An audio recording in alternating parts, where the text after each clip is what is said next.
You're listening to the Membership Geeks podcast, bringing you proven practical tips and advice from the leading experts on growing a successful membership business.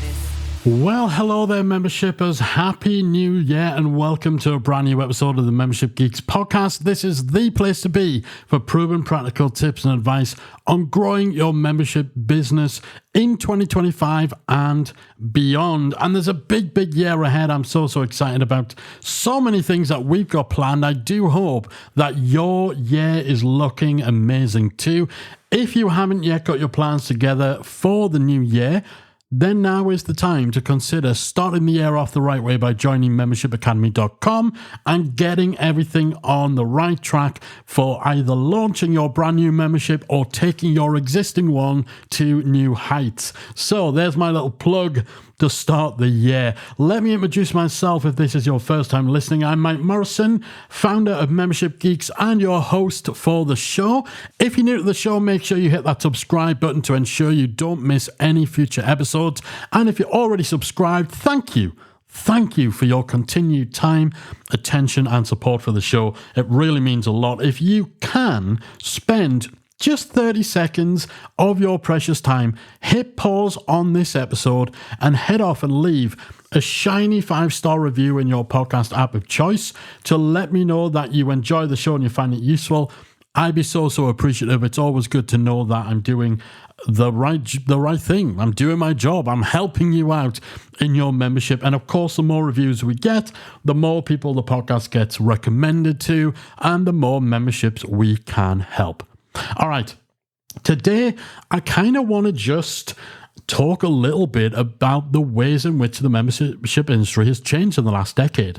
2025 marks 10 years of Membership Geeks, 10 years of Membership Academy. And while we've been in the space a bit longer than that, we worked with clients, we ran an agency before the Geeks and the Academy brands launched, really the doubling, trebling, quadrupling down on everything membership related did start for me in 2015.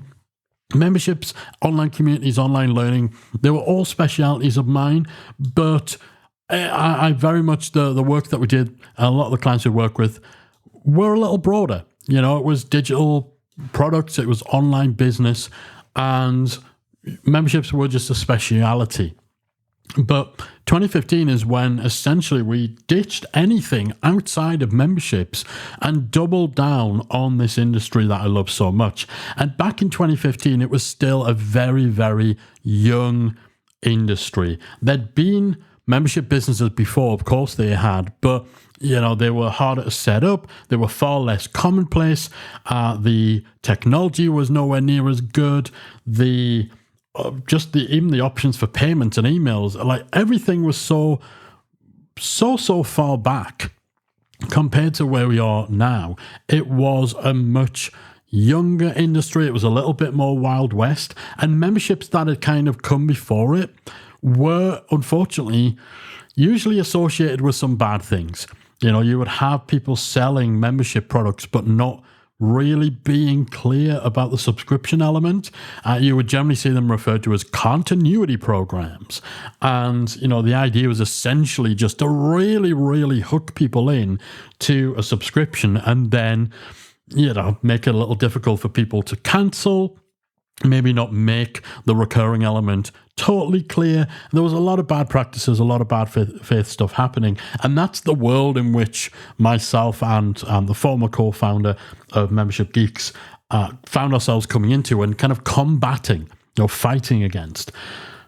There wasn't much known really about how to run a quality online membership business. There definitely weren't many people talking about it. And that is really why we came in and planted our flags as the experts. You know, we'd achieved incredible things for clients that we'd work with, and the extensive knowledge that we had from the broader business world and the results that we got in the membership space really just kind of emboldened us to, I suppose, lead the way. Being an English guy, we generally kind of defer towards humility around this stuff, but we absolutely led the way. We led the charge. We created free content. We started this podcast 411 episodes on. still running the show, launch Membership Academy, and just set the mission to teach things the right way and instill best practices and teach people to run memberships as a business, not just as a kind of a gimmick or a get rich quick. We tackled the notion of passive income. We really went head on against some of the more gimmicky, outdated stuff. We championed good business practices in the online space. So yes, enough blowing my own trumpet, blow my own horn. This is really just to, as I was, demonstrate where things were back in 2015. 10 years on, I would absolutely say the membership industry, the online membership industry, has matured and normalized. And the normalization is a big, big thing. Back in the day, we kind of had to educate people on what a membership was in the first place, then had to convince them that it was a good thing, and then had to teach people how to do it right. Now, people know what memberships are. They know enough to be able to ascertain whether it's the right kind of business model for them in most cases. So we're not having to kind of convince people, not having to show people the way. More and more people have that general base level of knowledge and education. They understand memberships. They are more common. There's more examples to look at. More people have been in memberships or they're in memberships, so they have familiarity. So it's not as big a task to actually detail, okay, let me introduce you to this thing called an online membership. Most people know the basics. And so there's more room, certainly for us, to go deeper, to focus more on strategy, to focus more on the high level, focus more on growth. Again, it used to be if you wanted to start a membership, it was actually hard to find out even the basics of how to get started. Now there's a lot more free content on those basics. The level of education within the space, the articles that are out there, YouTube videos, like you can find your way around and piece together some basic information to get started without needing to be led quite as much or from quite as early a stage. Now, the quality, as always with free content, is still a little hit and miss, a lot more varied. Still advocate the best place to learn how to start a membership the right way and get the real depth of foundation for your retention and your marketing and your value proposition is through places like Membership Academy. But the basics are covered much more broadly. We find people come into our academy and indeed come into our world, the Facebook group, the podcast listenership, already a lot more informed than they used to. Level of education knowledge is higher, more free content on the basics, more people out there teaching memberships, catering to memberships. There's more consultants, there's more web development companies who have people who know how to build memberships. So that's definitely the sign of a more mature industry that really centers around the fact memberships are more understood, more commonplace, more accepted, and more normalized. And that's a real good place to be. The software market has developed along with it. Again, some of the options out there 10 years ago were really flimsy, really thin. You would have membership plugins kind of start up, and then 6 months later, perhaps they hadn't been as successful as the developers had hoped, or the developer moved on to something else. So you had a lot of people needing to shift membership plugins, or there'd be a security issue come up that the developer wasn't actually fixing. So it was a lot harder to just have a real robust, reliable membership plugin or option. And that thankfully has changed and improved over time. There's still some rubbish software out there, rubbish plugins out there. You do tend to find these are the ones that you get kind of going on, the deals websites, lifetime licenses to use this amazing membership software, and actually under the hood it's garbage and it won't be supported, or you do still get stuff like that. But the stalwarts, the leaders in the membership software space have just gone from strength to strength, and they've more clearly emerged both as being solid and reliable, but also in having continued to develop and build on what they offer.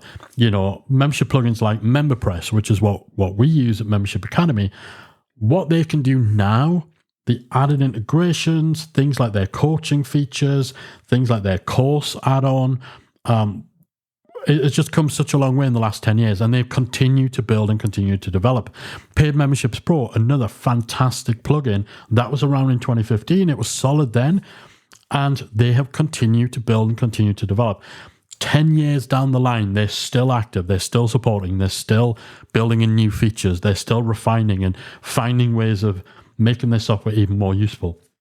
Wishlist Member, it's gone through a change of ownership now, but again, it's being continuously developed and continuously supported. Now, there are plugins that have fallen by the wayside. I believe Restrict Content Pro was always a decent plugin. That's kind of been bought out and kind of, I think, neglected to a degree.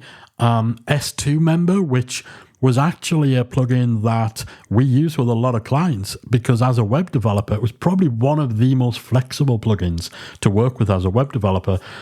The developers of that plugin just gave up on it, and basically one of the users from the community ended up becoming the custodian of it. But there's only so much they can do, because it went from being a plugin that had a company behind it to being a plugin that was essentially being supported by just one guy, right? So this sort of stuff happens, and there's other plugins that I think, I wasn't iMember, maybe iMember, might be called iMember. There's a few where the names are escaping me now, even, because they were popular, they were known, they were well supported, and then just something happened. The developer gave up on it, or someone bought the plugin and then let it kind of die out. So Software Market's developed, it's gone through changes, but the core is stronger. You have companies like Caseproof, who are the company behind MemberPress, who now actually own a lot of these individual membership plugins, and they are continuing to run them separately, continuing to develop and support them separately.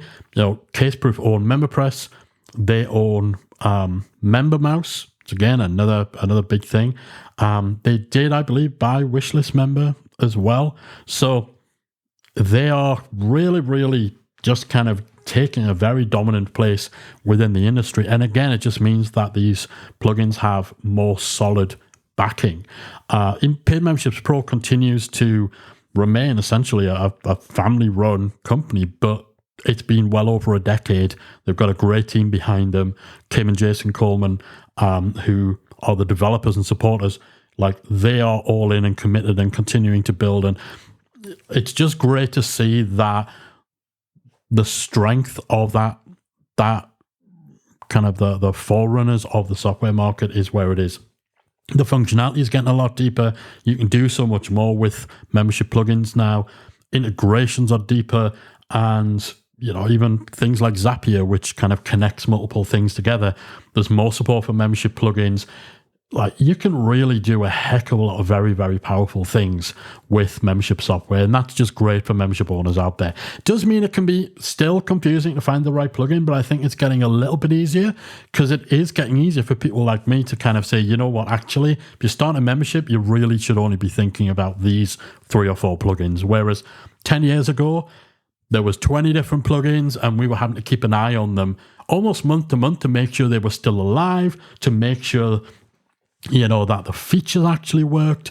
Now there's a smaller number of really just obvious recommendations, and that does make things easier and more potential laden for people building a new membership website.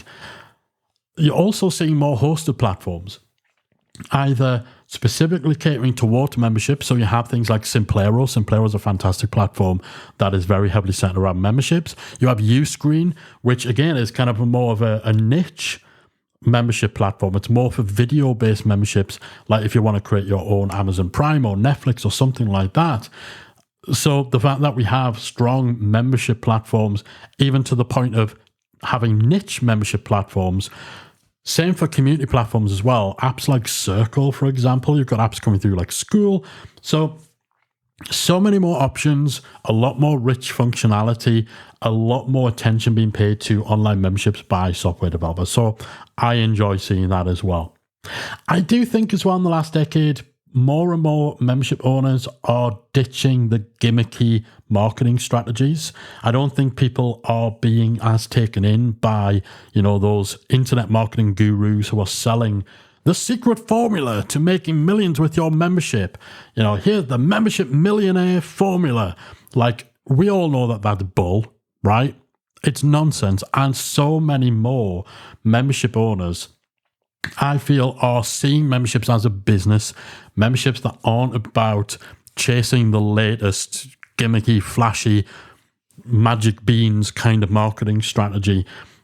Seeing that actually, yes, there are some things you can do that will get you a little bump of sales that are perhaps gimmicky, that are perhaps a little bit, but actually long term it doesn't pay off. So we're seeing more and more people move away from that the marketing gimmick of having a closed door membership. Don't get me wrong, from a student experience point of view, from an educational point of view, there are certain situations where having a closed door membership is absolutely the best way to go if you need more of a cohort driven experience.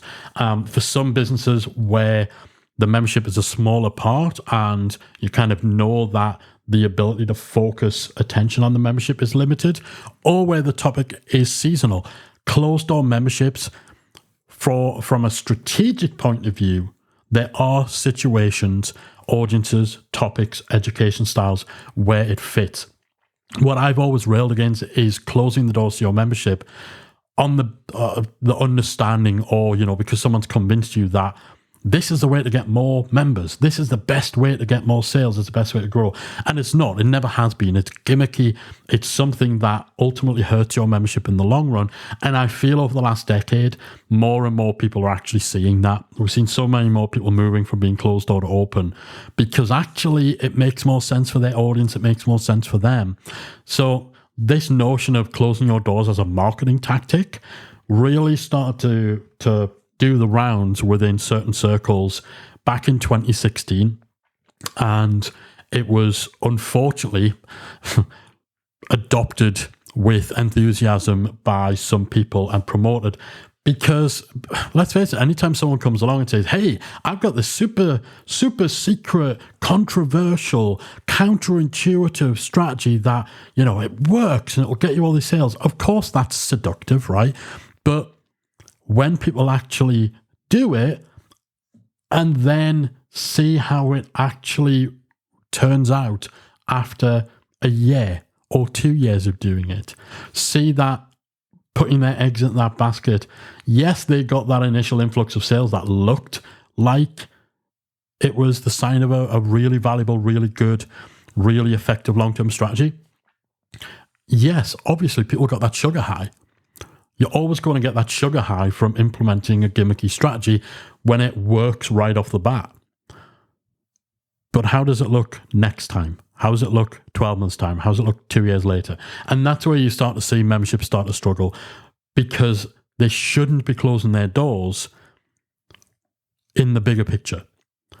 For the type of audience they have, the type of needs that they have, the optimal way in which to serve those people, the optimal educational experience.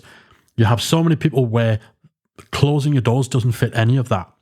And they only close their doors because some internet marketing person, that was a very diplomatic choice of word, some internet marketing quote unquote guru told them that, oh, if you really want to be successful, you have to close your doors.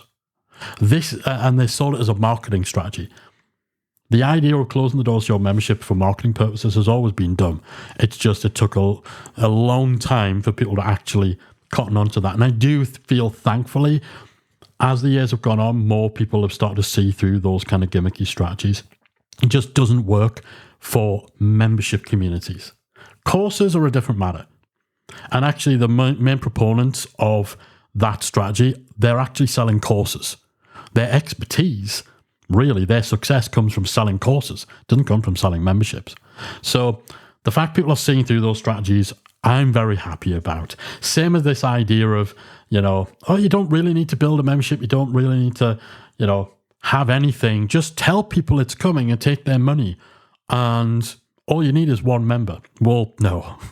People are realizing, no, if you do one of these little pre-order launches and you're convincing yourself that, yeah, great, 3 people have paid me some money, fantastic. 3 people is not enough to sustain a membership business. It really, really isn't. This whole, again, concept of just post something on social media, tell people there's a membership coming, and ask them if they want to join to send you $50. It's not how business works. That's not how to validate an idea. That's really not something you want to do in essentially committing to provide a product to a handful of people via a social media post before you've created anything, before you know you can actually build what you want to build. And so many people are finding themselves committed to delivering to a tiny little audience. So they're having to do all the work. They're having to create all the content, but they've only got 3 or 4 people who are actually paying for it, because actually what they should be doing is taking a bit more time to build their list, taking a bit more time to build their audience, and actually ramping up towards a real launch where they're going to get a big influx of members. So again, that kind of pre-order nonsense that is promoted by people who are using it as a way of giving you that little sugar high so that you'll give them $2,000 for their course. Just more people thankfully seeing through it. And I keep saying thankfully, but it really sucks because we've had so many people coming into our membership months after they've been taken in by these kind of gimmicky, outdated nonsense tactics, and they're coming in deflated. They'll say, I did one of these founder member launches and I was really excited because I got 5 people to pay, but then, I went and I built it and no one other than those 5 people joined. And they've just been led astray because the things that they've been told are validating. The things they've been told are key parts of a strategy actually aren't. They've just been told to do those things, so they feel like they've gotten a quick win, and then they'll be willing to invest thousands of dollars into buying someone's overpriced course that teaches them outdated membership strategies. So more people are seeing through it. It sucks that people were taken in by it. It sucks that some people still are, and that there are still people out there peddling this outdated nonsense that is proven to be just wafer thin. But because they've got half a dozen people where it's actually worked, where actually when you dig deeper, the reason it worked is because they've got 20,000 people on an email list. But the fact more people are seeing through it, it sucks that they have to get burned, sucks that they have to learn the hard way, but it's happening. And that means that all these gimmicks are being marginalized in favor of solid, good business practices, because online memberships are businesses. It's not a gimmick. It's not a promo campaign. It's not something you get into lightly. It's not just you've got this idea. Whack it on social media and get people's money off them. You can do pre-orders, but there's a way to do them. You can do initial member launches, beta launches, seed launches, but there's a way to do them. And so I'm glad that it definitely feels to me at least that kind of stuff's being squeezed out, and thankfully I don't hear too much about it in our circles these days, certainly not in any of our communities, and hopefully fewer people are getting taken in by this rubbish. Something else that's absolutely become a factor in the last decade is subscription fatigue. Subscription fatigue is real. It's great that more and more things are available on subscription, that you can essentially have like cars on subscription. Everything you can imagine, there is someone out there with some sort of subscription for it. And that's good for normalizing the idea of paying for things via subscription, because most memberships involve a subscription payment. So it is good for normalizing, but there's definitely that tipping point where people are just tired of how many things they're paying for on a monthly subscription basis. Now, I talked about this during the keynote talk that I did at Retain Live 2019. So 6 years ago, this was already creeping in. It's now even more of a thing. You now really need to work even harder to justify your place on someone's expenses list every month, because people are getting tired of paying monthly fees for all of the things. You even start to see more streaming services starting to centralize a little more. And almost going back, we had this whole thing where people would pay one big fee for their cable or their satellite TV, and that had all the channels. And then everyone celebrated when all of the channels kind of separated off and had their own streaming thing. So you had the freedom and the flexibility to just pay for what you wanted. But then that got a little bit too much. There were too many subscriptions going on. People started charging too much. And now we're kind of almost going backwards a little bit to things being a little more centralized so that there's fewer subscriptions to deal with. This is something we need to be aware of as membership owners. We need to be aware that we are not just being compared to other memberships. We're being compared to dozens of other subscriptions that the average person is going to be paying for. So that really requires you to ensure that you are effectively communicating the value that your membership delivers. That if someone is kind of thinking, man, this is another monthly payment, and they reach that tipping point where they sit down and they start to cull some of the things they're paying for, that you are untouchable, that you are delivering far too much value for them to ever consider cancelling, because people are more prone to cancelling stuff now. So again, subscription fatigue is a continued thing that we're going to have to face within the membership industry, especially with the way the economy's been. Obviously, we've all dealt with the pandemic and stuff like that.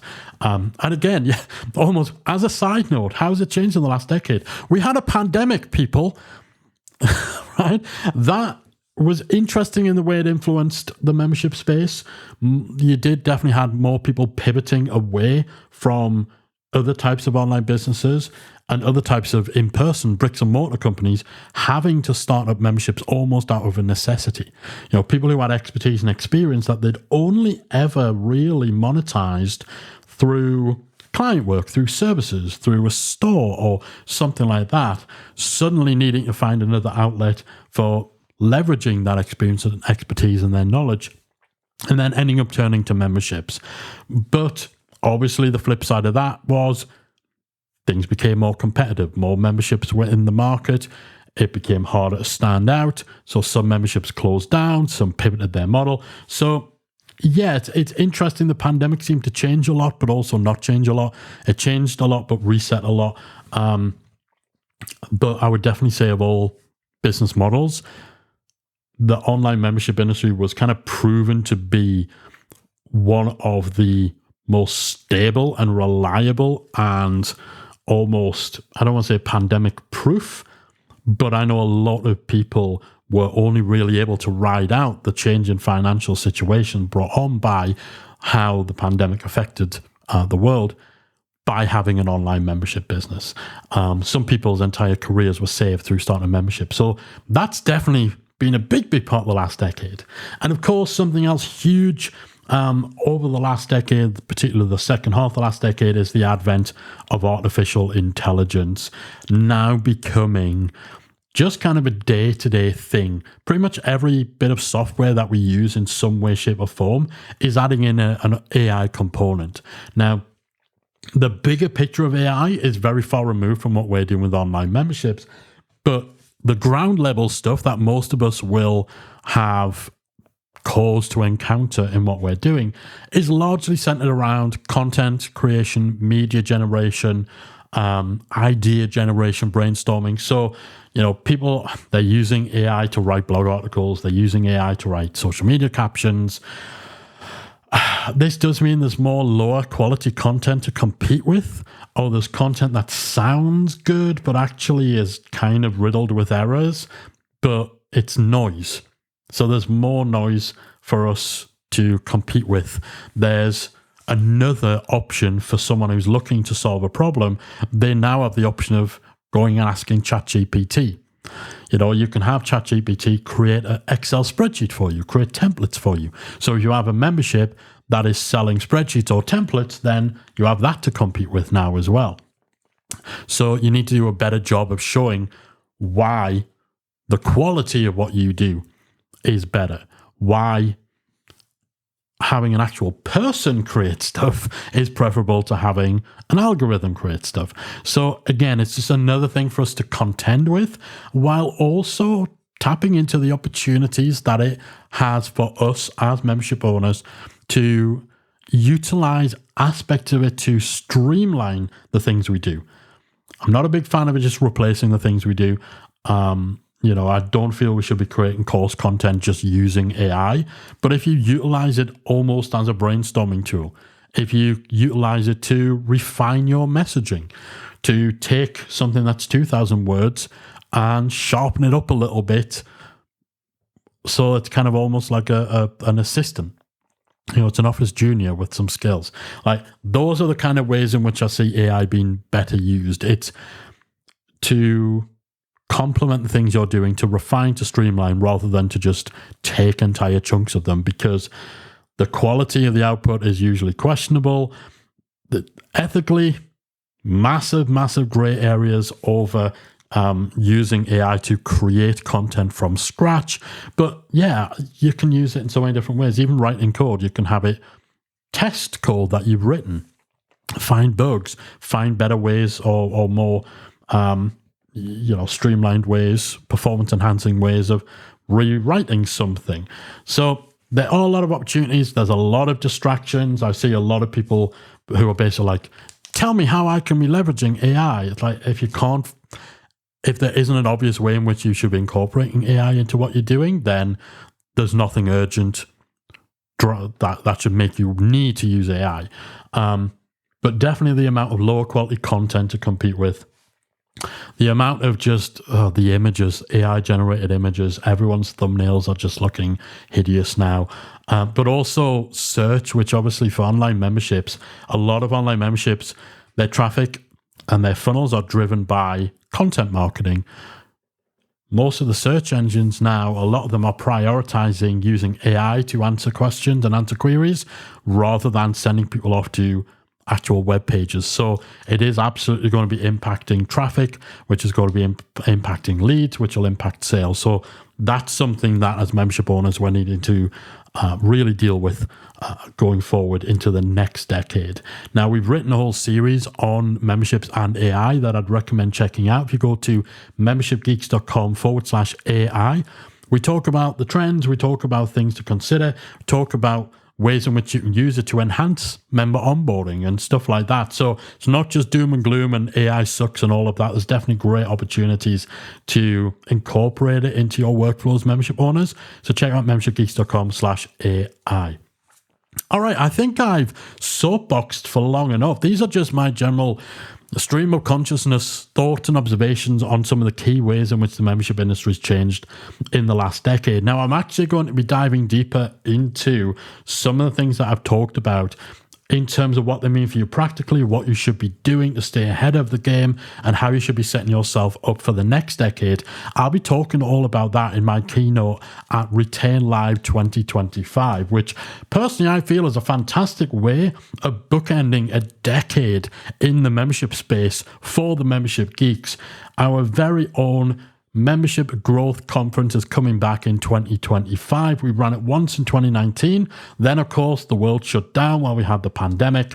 And so it's long overdue to be bringing it back. But I'm coming with a bunch of expertise and insights and tactics and tips to share over a number of talks I'll be doing over the 2 days of Retain Live 2025. But I'm also bringing some fantastic expert speakers who are going to be sharing a lot of wealth of knowledge, all centered around growing your existing membership business. Plus, there'll be countless fantastic opportunities to network and mastermind with other successful membership owners.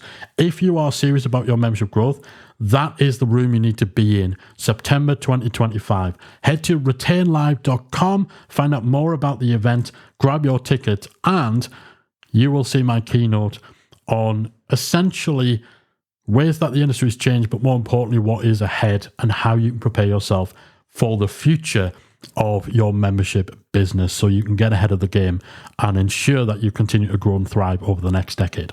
All right, that is it from me. I do hope you've enjoyed today's episode. It's a little different than usual. It's more just kind of my thoughts, my observations, and key things that are standing out to me from being in this game a long time. I do hope that it has provided you some insight, some inspiration, some food for thought. I'd love to hear from you if you enjoyed today's episode. Hit me up on social media at Membership Geeks on every single channel. I would love to hear from you. I always like to hear from our listeners. But I'll be back again very soon with another episode of the Membership Geeks podcast. Bye for now. If you enjoyed this week's episode of the Membership Geeks podcast, we invite you to check out membershipacademy.com. Membership Academy is the original membership about memberships, and it's the essential resource for anyone at any stage of starting, growing, and running a successful online membership business. Whether you're still trying to figure out what your idea is going to be and you need some help making it a reality, or whether your website is already up and running and you're looking for ways to grow and attract new members, then Membership Academy can help you to get to the next level.